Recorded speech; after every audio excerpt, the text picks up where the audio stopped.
welcome to this brand new season of Leaders of Tomorrow, the only enabling platform for small businesses. Over the past 7 years, we've understood what matters most to you, the entrepreneur.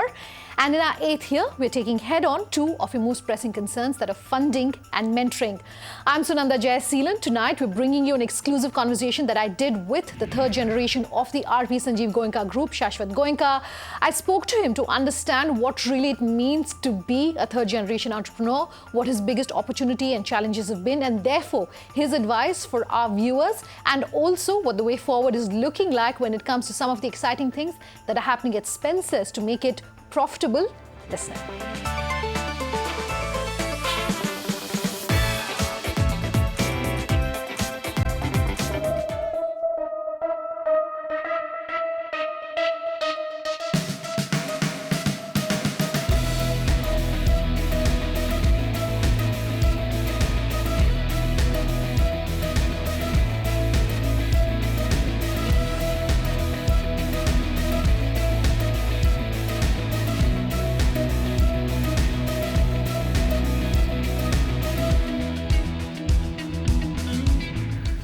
Shashwat, it's exciting to have you joining us here on the show, talking to our viewers and, really running us through your entrepreneurial journey. And Spencer's and the RPG group and the RPG Sanjiv Goenka group, of course, is an excellent example of entrepreneurship and really entrepreneurial success. My first question to you is perhaps 1 or 2 highlights that you'd want to run us through, not just of the parent company, but also of Spencer's since you've taken over. Sure. So as you know, the RP Sanjiv Goenka group has interests across multiple sectors. So we are into power generation, distribution, we have carbon black manufacturing, we have an old music company called Saregama, we have a couple of food services ventures, we have our consumer businesses, which is Spencer's, and then 2Yum and Evita, which is the combination of the new FMCG ventures that we've done. And so that's in a nutshell all the different things that we do in the group, and that's only the key highlights that are there. I joined the group in 2012, right after I graduated from the University of Pennsylvania, and I've been working with the group ever since. And my first challenge was to work with Spencer's and to actually turn it around and make it a profitable venture. So there's a lot of learning that's happened through that journey. And the other thing that I now currently do is also look after our FMCG venture. So we recently launched about 1.5 years ago a brand called 2Yum, which is in the healthy eating or healthier than eating space. And that's the 2 things that I do. Okay, so it's been an exciting journey, and there's been a lot that has happened in the few years that you've taken over. What really is your vision for this company as the 3rd generation, of this group, which is entering the business, as someone who's taking the Spencer brand and the name forward? Where do you see yourself going? Where do you see this brand going? Where are you taking it? Sure. So I think there was a lot of good work that was done on the brand before I joined it as well. So it's over a 150-year-old brand. And if you look at it in our current avatar, which is in the Spencer's hypermarkets and supermarkets and daily convenience stores that we have, that's been there for about 15, 16 years now. And I joined the group, like I said, about 8 years ago. And ever since, it's really been about building on that brand value that we have created in the mind of the consumers, and how do you kind of delight consumers every time they come to shop food and grocery, and how do you give them a lot more than just food and grocery when they come. And the idea being that now consumers want experiences. It's not really about just buying commodities or buying them at the best price. It's really about the experience that you get when you come to shop, either individually or as a family, and that's really what we're trying to do. At Spencer's. Okay. How is this perhaps different from what is happening in the market space? My question is that, even as more and more brands are perhaps entering this market, we've had a lot of action in the last year and a half. How do you ensure that what you stand for, what the Spencer's group stands for, what the parent company stands for, is something that's then being communicated and retained across the chain? So I think one of the things we keep doing is constantly re-innovating and reinventing ourselves and making sure that we are still way ahead of what consumers may want or what consumers are actually expecting. So we keep trying to see what are the new ideas that we can bring in and incorporate within our stores. Sure. So for example, we were one of the first few people in the country to actually have a live bakery in the store. Today it's the norm, but 10 years ago it was the first store that actually had a live bakery where you would make fresh breads in the store and give it to your consumers. Okay. And so like that, every year we come up with 1 or 2 new things. So we've come up with a Nutty Delights counter, which has a variety of 400 different nuts and spices from across the world, which are available for consumers to taste and pick up as and when they like. Okay. And similarly, we keep coming up with different things. So we launched a gourmet section within our stores where we have all imported products available within one section of the store. And that attracts a different kind of consumer altogether. Okay, so you're talking about reinventing the brand. Have you had to perhaps reinvent yourself? Did you have to unlearn anything as you know when you were entering the business? Fair. Did you have to figure things out on your own? Right. What have you done? So when I entered the business, I was fairly a novice. I had just finished my bachelor degree in the US and I'd come back.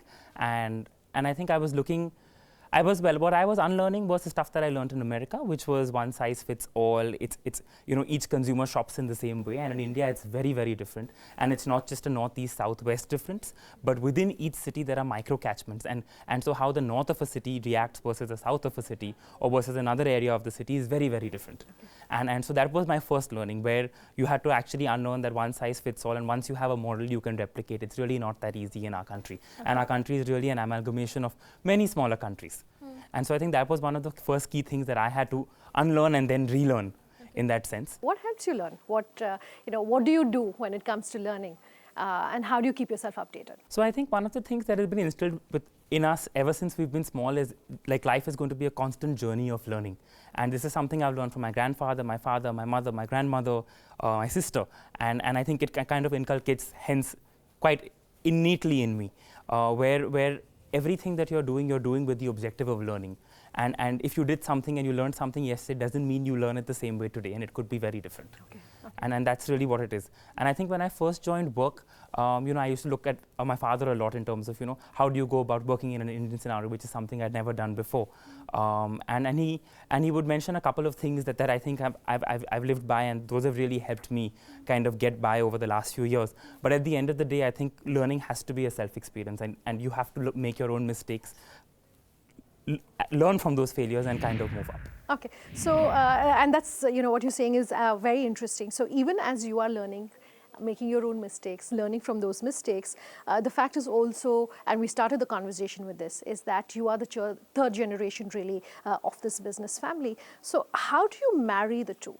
For you personally, how have you ensured that you are your own person, that you're bringing your own management style, your own managerial style, and at the same time ensuring that what the brand stands for, what the group stands for, is being taken forward? It's fairly easy for me, and I think I say that because it's the way the group works, the way my family works, the way dad works, and it's everyone is empowered to do, and they are entrusted to do whatever they want to do. As long as it is with the larger business ethos, you can take risks. Risks are actually rewarded. It's not that if you take a risk and you fail, it's not going to be held against you. You learn from it and you bounce back, and it's how quickly you bounce back that really makes that difference. And I think that really makes it a lot easier for me in terms of actually being okay to take decisions and big decisions by myself, even if they may not be right at that point, but learning from them and bouncing back. Okay, so speaking of risks, what perhaps have been maybe 2 or 3 of your biggest challenges, and to you really use that to talk to our viewers to say, this is how you perhaps face those challenges, what your learnings have been from that. So one of my first challenges was slightly more personal, which is when I first joined the group and I was given the responsibility of leading Spencer's. I was 23 then. Very, very, yeah. Exactly. Yeah. And everybody else in the senior leadership was much older. They were at an average age of 48, 50. And they'd been with the group for many years and with the company for many years. They'd been running the company in a particular way. And so my first challenge was, how do you kind of really convince them on what your thoughts are and why you believe what you believe? Okay. And I think that was the first challenge. And I think what really came to help there was a lot of logic, where you had to drive arguments through logic and not just because you are belonging to the promoter family or because you are heading a particular business. Sure. And I think that's really what kind of got the ball rolling really in terms of overcoming challenges, where if you have a rationale and you have a logic and you're able to ration it out with people, sometimes you win, sometimes you lose, but you have to go in with that attitude of it being really a collaborative exercise at the end of the day. Okay. Also, a couple of years ago, Spencer's as a group had to rethink a couple of the store formats, etc. that it had. So that would have definitely been a challenge. I don't think you would have been a part of the journey at this point, because I think it happened 12 years ago. It was just about happening when I was joining. Okay. Yes. So what did that experience perhaps teach you? So essentially, I think when you look at retail and you look at organized retail in India, about 10, 15 years ago, everyone was trying all different kinds of formats. So hypermarkets were ranging from 50,000 square feet to 1.5 lakh square feet. And you had convenience stores which were much smaller, 500 square feet to 2,000 square feet. And I think what we realized just about the time when I was joining and we were analyzing the numbers and seeing is in India, hypermarkets are not like where it is in the West, where people drive many miles outside the city to actually go and do their shopping. Sure. But in India, people actually go in their neighborhoods to shop. And so hypermarkets themselves have to be located closer to consumers. Sure. 3 kilometers, 5 kilometers, and given traffic, transport, all of that being a challenge in the country, even more so. And so the idea was really, how do you kind of be more closely located? And we came up with this concept of compact hypermarkets, which is what you see today. So they range anywhere between 15 and 30,000 square feet on average. And depending on space availability, on how close, and depending on the size of the catchment. Time for a quick break here on the show. On the other side, I'll continue bringing you the highlights of that conversation with Shashwat Goenka. Just stay tuned.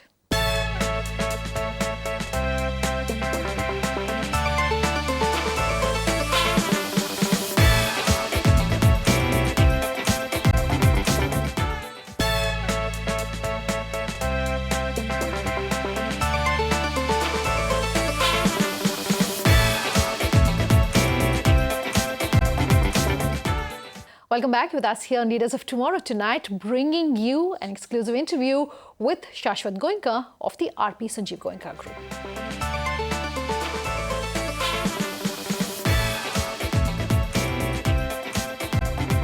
We were talking about how the market has become so competitive and it's changing a lot. You have Spencer's Kitchen competing with the likes of, say, an Amazon Pantry.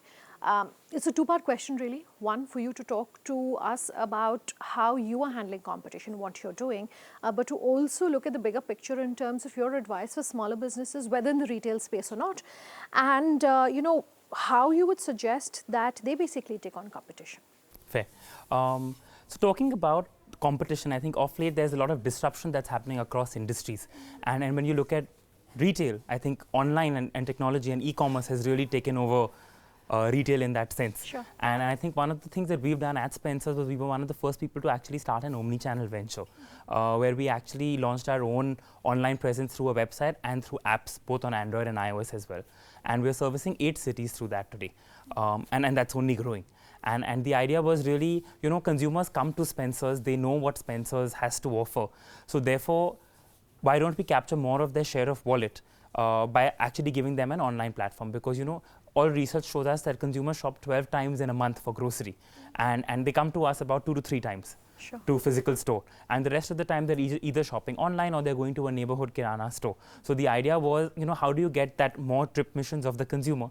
And that was the idea behind us launching our e-commerce venture, where we said that when they want to top up stuff every 2 days or 3 days, they can just place the order online. They know that we give trusted products, quality products, and they know it's coming from a trusted source when they order from us. Okay, so then how should smaller businesses really look at competition? Sure. When you I think competition, disruption, all of it is going to be your way of life. And what's your competition today may not be your competition tomorrow. And what you did not think was your competition today will become your competition of tomorrow. So you have to really be abreast of what's going on in the world, what's going on in the industry, what's going on in the space that you're operating in, and kind of see and look out for technologies that you believe are going to be the big bets going forward, and try and invest in them early so that you can kind of, meet those challenges. Absolutely. Okay, so we love terms like disruption and innovation on the Leaders of Tomorrow, but my question to you is, what is disruption in your industry? Have we pretty much seen all the disruption we could see, which is investment by international players, or is there more to come? And could there maybe be consolidation as well? And is that something small businesses should be prepared for? Fair.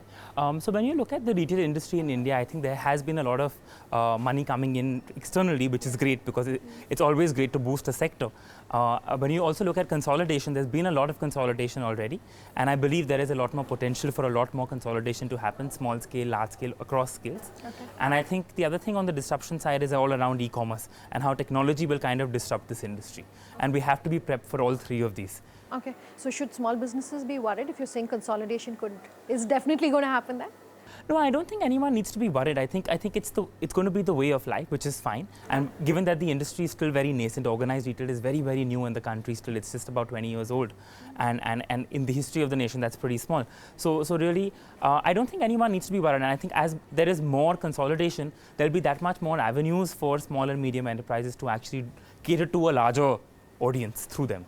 Okay, so technology then definitely something you're passionate about. And as a young entrepreneur, what's your approach to technology? Do you perhaps think that is the best way for you to sell to markets which are in tier 3, tier 4, etc.? Is that really going to be the leveler?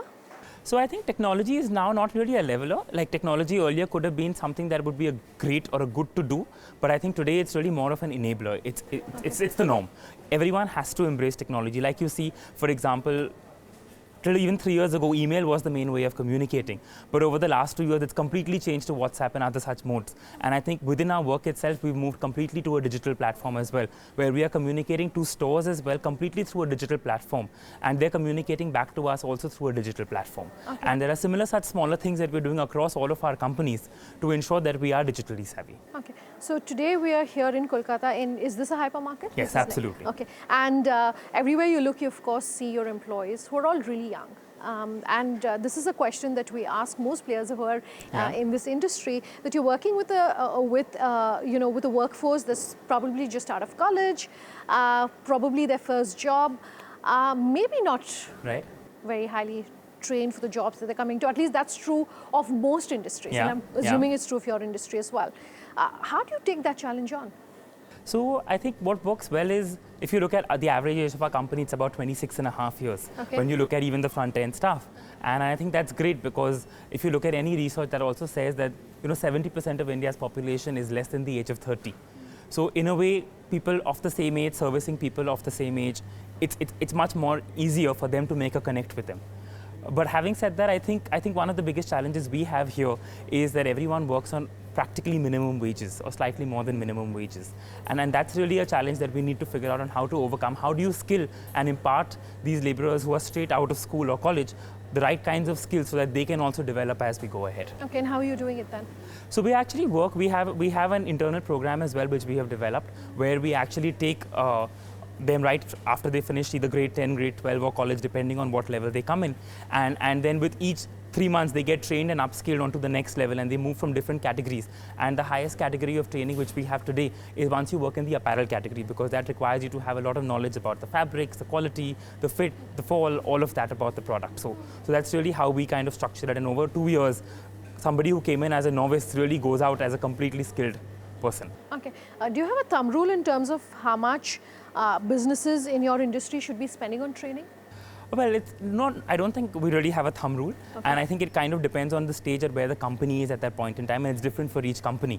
And if it's a very large company making large amounts of profits, they can obviously spend a lot more in terms of monetary terms. But I would say in terms of, I think people investment is one of the most important investments that any company can make and should make. And because at the end of the day, they are the ones who are the face of your company. They are the ones running the company. And all returns that you will get will be because of their efficiency. Are businesses like yourself perhaps working to ensure that not just your manpower, but the people who are available in the industry are also getting trained? For instance, I do know I beg your pardon, Shoppers Stop has something called Train, where they're training people who will go into different companies. Do you think that becomes essential for big businesses like yourself to do? Because even as the government on one hand is talking about, Skill India, a lot of small businesses are still saying we are not seeing the benefits of that. We're still struggling, and we're still, training manpower at our own cost. And that's often a cost that small businesses can't really take on. Absolutely. No, I think at some level it is our responsibility as Indians to actually help develop other Indians and also develop ourselves and help skill ourselves. So I think definitely it's something that everyone should look to do. Sure. But having said that, I think the skills required for every industry, and especially consumer-facing industries, is very, very different. So the skills you require for selling an FMCG product versus selling clothing versus selling home merchandise versus selling maybe a mobile plan or a mobile device is very, very different. So the skilling has to be you need to impart some generic skilling, but it has to be very industry specific, and each industry will have to work to develop that. Shashwat, we're running out of time on this interview, but a couple of things that I definitely want to speak to you on. And the retail industry, not so much FMCG, but retail definitely has seen a lot of government regulation. Government has very proactively come out with a lot of rules and regulations as one of the largest players in this space.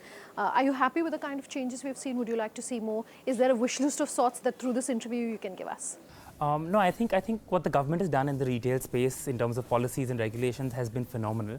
I think over the last 4 to 5 years, we've seen significant progress being made in this space. When you look at state governments who've come up with retail policies, as well as the national government that is looking to how to support this with single window clearances and multiple different things, I think it's really trying to make lives for entrepreneurs, for retailers much easier, and I think it's phenomenal.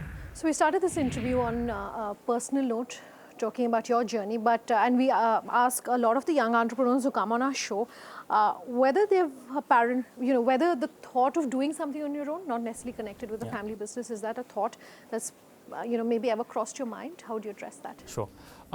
So I think when I look back, we've grown up in a business family, right? My grandfather, father were all involved in the business. It was never really an overt expectation that we had to join the family business. But somewhere at the back of my mind, I always knew that was something that I wanted to do. Okay. And so even when I look back, when I was graduating from college and looking to whether I should apply to work outside the group for a bit before I came back to the group, or started working with the group, I was pretty clear that I think the kind of exposure, the kind of learning that I would get if I worked with the group from the beginning would be significantly much better and much quicker. And I think that's the reason that I decided to come back. And I think I also, when I look back at the way my grandfather worked and the way now my father works, is there's a lot of freedom that is given to the individual to work in whichever way they want to work. So when you look at, so you're expected, so when you're working with a family business, yes, there is a large portfolio of businesses that you have to run and you keep running, but you also have the same freedom to actually start something of your own. And 2Yum, which we spoke about earlier, was one of the new things that I kind of started 2 years ago within the group, which was completely a new business altogether, different from everything else that we do. Okay. My last question then to you, Shashwat. Perhaps any advice that you've received in your professional career that's impacted you the most? I think one of the things that I heard early on when I had joined was about credibility and reliability, and that it's yours to take, but once it's lost forever. And I think that's one thing that I try and live by every day of my life, where whatever I do, I try to be a reliable person, a credible person, so that there is no scope for anyone to say anything otherwise. Okay, Shashwat, it's been a fascinating conversation. Thank you so much. Thanks for taking the time. Thank you, pleasure. Thanks. Completely out of time on this episode, but we love hearing from you, so do continue sending us your questions, your feedback. Our contact details coming up in just a second. Thanks for watching. Have a good night.